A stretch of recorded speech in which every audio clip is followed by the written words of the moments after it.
Change. One word, one syllable, but it's a powerful, powerful word. On the one hand, change can evoke a sense of fear and anxiety. On the other, change can open the door for a brighter, more sustainable future. Change. One word, an important word that we're going to talk a lot about tonight. Now, as a kid growing up in the 1960s, we had a lot of change. We had the Vietnam War, we had the Civil Rights Movement, and we suffered through the assassinations of John and Robert Kennedy and Martin Luther King and Malcolm X. And we had the space race. That was a lot of change. Now, when you're young, you want to see the world. I know that I did. And I thought the best way to do that would be to become an astronaut and see the world from space. But at that time, a young black kid from St. Louis like me with the prevailing sentiments around race, that just wasn't going to happen. So I found another way to see the world, the natural world, and that was by joining the Boy Scouts. My uncle was the troop leader of our segregated troop, and he took us outdoors. And that was invigorating, that was exciting, and it was liberating, because all of those societal strictures and constraints just didn't exist in the out of doors. And that created in me an abiding love for the natural world and a fierce determination to protect the Earth's natural resources. And in my opinion, the future of our planet depends upon us instilling that same abiding love and fierce determination in every member of the next generation. Now, this thinking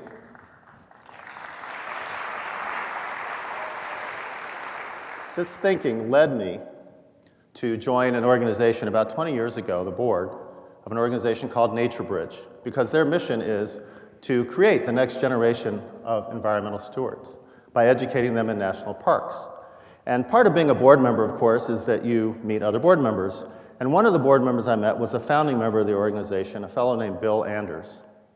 Now, if you're not going to become an astronaut, and I never did, the next best thing is to befriend one. It's true. And Bill was an Apollo 8 astronaut who, along with Frank Borman and Jim Lovell, were the first to orbit the moon in 1968. And he took along with him a camera, and he took a photo. And I know that every one of you has seen this photograph because it is the most iconic photo of the 20th century. Earthrise. Now, as recounted to me by Bill, when he saw this, two things happened. First, he said, "Jim, give me the camera, quick, hurry up, color film, let's go, come on." The second thing he said was, "Wow, look at that. Wow, look at that." Now, if you know these guys, they are the caricature of the right stuff, right out of the movies. Cool, calm, collected in their DNA. Nothing phases them, but this blew their minds. Frank said, when we peered out of that little window into the depths and darkness of space, the only thing we saw with any color on it was the Earth. And it was at that moment that we understood just how fragile our planet is and the responsibility that we all have to protect it. And he went on further to say that once we saw the Earth, we lost all interest in the moon. They went to the moon to discover the Earth. That's true. And when this photo came back and went around the world on the cover of Time magazine, it created a moral imperative to care for creation, to care for the planet and for its people. And the health of the planet and the health of the people are inextricably linked. This fact was first identified by the esteemed Dr. Ed Wilson, whom we're going to hear from later this evening, in his concept of biophilia, which essentially says that we as human beings have an innate affinity for other living things, the natural world. It's who we are. And this is what it looks like. These are some kids on a NatureBridge program in Olympic Park amongst the trees, but look at their faces. You see a sense of calm, even a sense of awe. And awe is an actual thing. I didn't know that before. It's a thing. Because Dr. Dagner Keltner, right here at UC Berkeley, is a social psychologist who studies the science of awe. And he finds that awe occurs not exclusively, but often in nature, and it's what you feel when you're in the presence of something greater than yourself. And when we're experiencing awe, we are kinder, we are gentler, we are better versions of ourselves. And there's also physiologic impacts. Stress hormones are reduced, blood pressure and heart rate is lowered. And this is so profound that in 1982, the Japanese created a program called Shinrin Ryoku, or forest bathing, which was a public health exercise to get people out among the trees.